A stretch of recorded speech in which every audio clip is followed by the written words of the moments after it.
Cimoooooooo! What's going on, guys? It's Cimo, and today I thought I'd bring to you a deck profile for my Kozmo deck that I've been running, mainly because I don't really bring you too many deck profiles, and since I've been running it lately, and also got second place at my UDS qualifier, so it's pretty good deck. So I just wanted to kind of show what I've been running, some of my ideas and theory behind it, so just thought I'd go ahead and get right into it. So obviously, we're going to start with the dumbest card ever created, which is 3 copies of Kozmo Dark Destroyer. Now, this card is just absolutely phenomenal. I mean, I've played this game for a long time, and this is one of the dumbest cards I've ever played. Just being able, first of all, 3k beater, non-targeting, and then the fact that, like, if you already have one out, you special another one, you can pop the first one, and essentially do just absurd amounts of damage. This card is absolutely phenomenal, and this is, like, for me, like, I already like the deck, like, with Farm Girl and everything, but when this came out, it was just like, fuck, dude, like, this card is legit. So then to go with that, I mentioned the Farm Girl.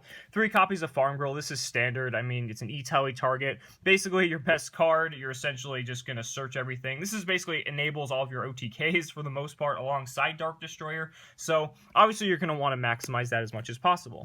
I've been opting for 3 Slip Rider because we are in Pendulum format, essentially. And being able to just pop scales and things like that is really powerful, as well as popping back row in the end phase to make sure that your plays go off. And you can also use it to pop your own Kozmo Town, which is really cool, and then just get a free search off of that, and then maybe your opponent might not realize that, you know, if you can get a search on their turn, and then they might play into something like, you know, a Dark Destroyer or something like that you search off the Kozmo Town.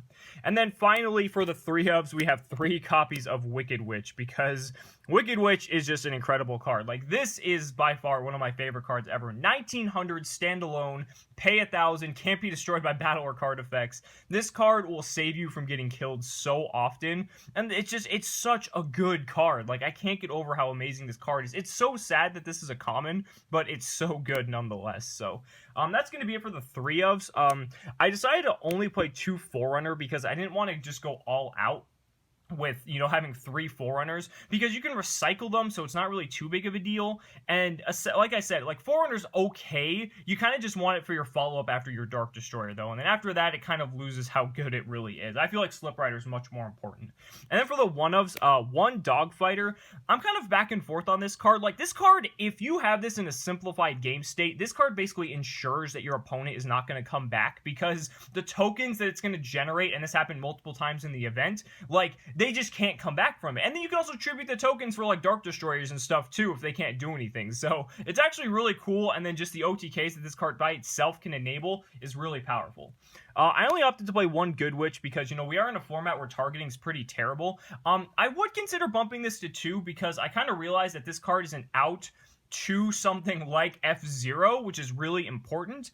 And, you know, being able to just Good Witch, flip F-Zero down, and then Dark Destroyer pop the F-Zero, pretty damn good. So, I don't know. I still really like 3 Wicked Witch, but I'd also consider bumping this to 2. It's not as important, but it's still very important. I don't think you should completely cut it if you're playing the deck. 1 should be typically enough. 1 Strawman. Mainly because Strawman is just, he's a really good card, but you don't want to see him in multiples because otherwise it's just going to screw you over. And it's the plays like this plus Allure of Darkness on a Dark Destroyer is disgusting. Like, you can just allure away, draw a couple cards, summon this, bring back the Destroyer. It destroys itself and then, like, oh my god. Like, this Strawman is a beast. And then last but not least for the monster lineup, I actually decided to tech a copy of Cyber Dragon, and I actually want to show this off because it's my first ed ulti German, which is just fucking beautiful. I decided to tech a Cyber Dragon last minute, mainly because my meta at my locals and the UDS essentially is like 40% Pepe, 40% Kozmo, and like 20% everything else.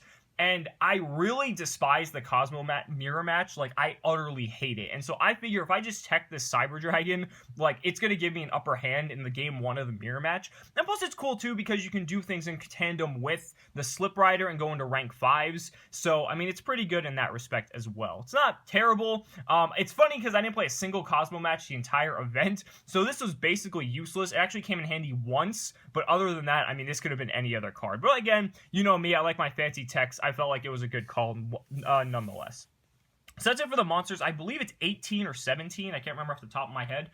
Next, moving into it, we have 3 copies of Emergency Teleport, which is, you know, this is your enabler. It gets you to your Farm Girl. It gets you to your Straw Man. And it also can get you to your Ghost Ogres, which I side. And this card is just, I mean, if you open this and like any other like you should just win. Like this is so stupid. You do it in battle phase, you dodge Valor, like oh my god, like E-Telly is legit. You just want to maximize your copies of that. 3 copies of Kozmo Town. This is the dumbest field spell like ever created. Like I'm sorry, the fact that you get a free mulligan every turn, the fact that it's basically like Cleaford Scout in a way that it's a +1, so it's almost like a combination of like Scout and like Spellbook Tower. But you can use it to get back really good cards. And then the fact that if it's destroyed, you get to add anything else. So it either replaces itself or you get something good that you need out of your deck. Like this card is just fucking phenomenal. Now, I did opt to play the Reasoning build, and I do want to discuss this for a little bit because at first I was really against this. I'm like, this is like really stupid. Like it's potentially a -1. There's so many issues with running Reasoning, but I've come around to it and I'll tell you why. This card really expands the ceiling of what the deck can do, because what I discovered is if you open any combination of like a pilot or like a farm girl or like something like that, plus either E-Telly or Reasoning, you're gonna have 2 monsters on the field instead of 1. And why that's important is because it allows you to set up for like the double Dark Destroyer OTK, because then, so say you Reasoning and you have like a Forerunner, okay? And then you can like normal summon your Farm Girl, you already have 2 monsters on the field. So then if Farm Girl gets her attack in, you get to get the Dark Destroyer. Dark Destroyer, you're gonna do that, you're gonna get your 3k damage in, and then you can use the Destroyer to pop the Forerunner to be able to get something out like Slip Rider, and you can keep the damage going. Like, realistically, if you open any combination of like Farm Girl, Reasoning, or E-Telly, or anything like that, or even a pilot, it doesn't have to be Farm Girl, but Farm Girl's ideal, you should be able to OTK. Like, I've tested so many hands where that's, like, you open any combination of those 2 cards, and you OTK. Like, it's just stupid. And it's like, they normally call 8 on Reasoning. Sometimes they'll call 3, but typically 8, because Dark Destroyer is a pain. But it doesn't even matter, because most of the time, 3 out of 18 is pretty low, and then you're going to go through all the rest of your deck anyway, but still. I only missed Reasoning once, mainly because they called 8, but other than that, like, I hit it every time, and it basically was the reason that I won on, like, turn 1 or turn 2, so Reasoning, I'm a big advocate of in this deck. Next, 3 copies of Upstart Goblin. I kind of want to turbo this deck out as much as possible because there's not a lot in this deck I don't want to see. Like, I know I Reasoning a lot of it away, and so it's kind of, like, conflicting in a way, but, like, there's no other cards I'd want to play besides this, because I either want my Kozmo pieces so I can either shuffle them away in Mulligan and get, like, other cards, or I just want to get straight to the cards that I want to see. Like, and that's really it. There's no other reason to play anything else, in my view. And because the OTKs in this deck do 11, 12, 13,000 damage with ease, running this is no big deal. And I found that, you know what, it's so worth it just to thin out your deck. Next up, 2 copies of Mystical Space Typhoon in the main, and I want to show off this. I actually pulled this out of my Astral Packs from the event, which is pretty nice. I really like the main deck MSTs, mainly because A, again, pendulum format, but B, being able to pop your own Kozmo Town and being able to just search off of it, like, in case, like, you have, like, a bricky hand or something like that, which the deck kind of does suffer from sometimes, really, really good. And also being able to stop emptiness, which can kind of cripple this deck, is something I really liked in the main deck. I would almost consider bumping this to 3. This card was phenomenal this weekend. And then for one-ofs, 1 Allure, because Allure is the dumbest card in this deck, just being able to add back with Kozmo Town, oh my god. And then Regeki, I opted not to play the Dark Holes. I felt like Regeki's enough, because, you know, Pendulums are just going to go back to the extra deck, and then, like, against the Mirror Match, it's pretty dead anyway, and so, like, I feel like 1 board clear is really good, because, like, you typically should only need that, but outside of that, I feel like you don't need the Dark Holes, so that's going to do it for the spells. Get those out of here. And then for the traps, I decided to run as few traps as possible, but I wanted to at least still run some because you need to. 2 copies of Time Space. This is like the MVP trap right now. Gets rid of Dark Destroyers in the Mirror Match, or any ship for that matter.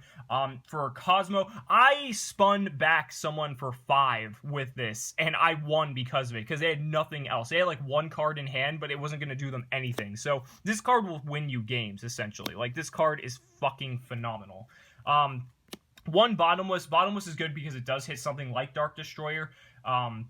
It's also good against Pendulum Summons because it'll hit everything. One Solemn Warning because Warning is arguably the second best trap of this format because, again, stops Pendulum Summons, things like that. As you can tell, like, I wanted to run, like, the power traps that are really going to affect every possible matchup. One Storming Mirror Force. This is something that's, like, it was okay. Like, I would consider cutting it because it's not that great. Like, against Kozmo, you're giving them their ships back, and same thing with Pendulums. Like, it's okay. It's only really good against extra deck monsters. But, like, this spun back a F-Zero in my Burning Abyss match, and basically was the reason I won, because, like, other than, like, Good Witch, this was my only other out. So, being able to hit back that was really key. And so, I wanted it just for non-targeting mass removal, which is, you know, pretty much, it's really good. And plus, it's a battle trap, which they wouldn't really expect me to play anyway. And then lastly, the one copy of Vanities, just because it's degenerate. And if you have Dark Destroyer Vanities, you basically win the game, because they cannot get around that. So, that's it for the main, 40 cards, nice and simple. Quickly for the extra deck, 2 copies of Chimera Tech, basically for the mirror match for Kozmo. I would honestly run 3 because you have room in the extra deck, but this card, I didn't play any Kozmo mirrors, so it was kind of irrelevant. For the Synchros, I run a few of them just for in tandem with the Ghost Ogres that I side. One Black Rose, really good against Pendulum, it's basically Exiton. One Colossal Fighter, I want to quickly explain this. So, if you're going up against either Pendulum and they play Ignister, or the mirror match and they go into Destroyer, I also side Max C. And so what happens is you could go ahead, and I actually just bumped my camera here, but I'll go ahead and explain this while I fix it. So if you go into a Colossal Fighter and you have Max C, you attack, chain Max C, and then basically you can deck them out with Colossal Fighter. So it's an alternate win condition I thought was kind of cute. And then one Scarlight, Red Dragon Archfiend. Again, board clears for, you know, Pendulum, anything like that. I felt like it was really important, so I just want to play it. And then I really didn't go into the extra deck too much. Dweller, Castell, Diamond Dyer, Cowboy, Heartland Draco. I made 101 once, but I don't even think it was that relevant. Steel Swarm Roach for the 5s. Volcasaurus, you know, just damage. I actually did make this, but it got, I think, Warninged or Horn of Heaven or something. Gaia Charger, and then Flare Metal. I would run Pleiades. I didn't have it at the time. I do have mine now. So I would have ran Pleiades, and that would have been really helpful for a lot of different scenarios, but of course I just didn't have it in the extra deck at the time. But definitely run Pleiades in here just because it's super good. And then quickly to run through the side deck, triple Cyber Dragon Core, mainly because for the Kozmo Mirror, this is like the best thing ever. I could have cut this down to, I didn't need 3, I could have only played 2, but again, I didn't play any mirrors, but I just really want to just win that mirror, so I just want to see this as much as possible. Double Ogre. Again, you want to side at least one copy of this game 2 and 3 just because of having the versatility with E-Telly and being able to have access to those synchros. And plus, it's really good against Pendulums, and just Ghost Ogre is just phenomenal all around. If you don't have these yet, you might want to pick them up because going into Pendulum format, they're going to be really key. Double Max C, again, this is for, I played Burning Abyss round 3, and actually in the top 8 as well as a rematch. Max C is really key against that matchup, good against Pendulum too, and then also, like I said, for the Degenerate Colossal Fighter combo, I just wanted to have that as well. Spells, just the 3rd MST, that's all I played, again, outside that and typically against all the other things. And then I played kind of a wide variety of traps. I played Double Breakthrough, just for anything that I just didn't really want to deal with. I mean, kind of self-explanatory there. Like F-Zero, essentially, was like what that was for, or just anything else that like I felt like it was needed. Double Grandhorn, this card against Pendulum, again, same thing as like Time Space, just really strong card. Sided in typically if I was going first against Pendulums, just because then I can just wreck them and essentially just win on the next turn. Double Typhoon, this is if they're going first, because I want to be able to out their scales so they don't go off. And worst case scenario, you just set it, and then you can use it to bait out other stuff. And then lastly, the one copy of Skill Drain. More effect negation, it doesn't target, and against Magispectors, it basically just shits on them. So that's going to do it for the deck. Go ahead and let me know down in the comments what you guys think. It's a lot of fun. I don't really know going forward. I mean, like, the new support it's a little bit lackluster, but nonetheless, it's still going to be a really cool deck. You're probably going to still be seeing it for a while, and that's going to do it. So thank you guys so much for watching the video, and we will see you next time. Cimoooooooo!